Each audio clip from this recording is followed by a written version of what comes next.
Et bref, je me suis retrouvée blackout total. Et puis bon bah voilà, les choses arrivent parfois sans qu'on s'en rende compte.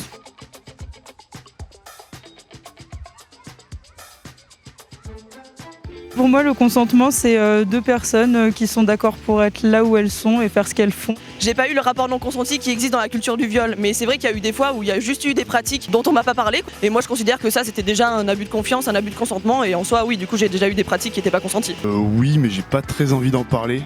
Alors le consentement, déjà je le définirais par la communication, le fait de parler avec l'autre et surtout de le mettre en confiance. Je pense que c'est les deux choses les plus importantes avant d'entamer quoi que ce soit une relation sérieuse ou sexuelle.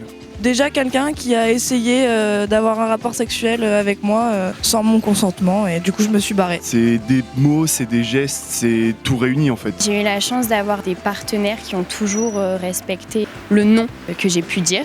Si la personne elle veut, ça se voit, je trouve vraiment. Et puis si on a un doute, on le demande. C'est parce qu'on en parle et que c'est clair quoi, dans nos deux têtes à nous deux, il n'y a pas de doute quoi. Ouais, que les deux soient dans la même longueur d'onde, qu'ils communiquent la même optique. Et qu'ils aient les mêmes attentes quoi. L'écoute de l'un l'autre, c'est le plus important et surtout le consentement avant tout. Parce qu'en soi, quand j'avais 16 ans, j'étais pas du tout à l'air de ces questions-là. Je suis devenue très vigilante. Sur une échelle de 1 à 10, je suis à 9. 10 sur 10, hein, c'est important quand même. 10. Du coup, à cause de cette expérience-là qui m'a beaucoup touché quoi. J'étais bourrée. J'étais plus maître de mes mouvements, de quoi que ce soit en fait. J'ai fini par en avoir marre de me débattre et me laisser m'évanouir et laisser vivre le truc. Pour moi, le consentement, c'est déjà un langage du corps. C'est le désir de deux personnes qui en ont envie et ça se voit généralement sur le corps.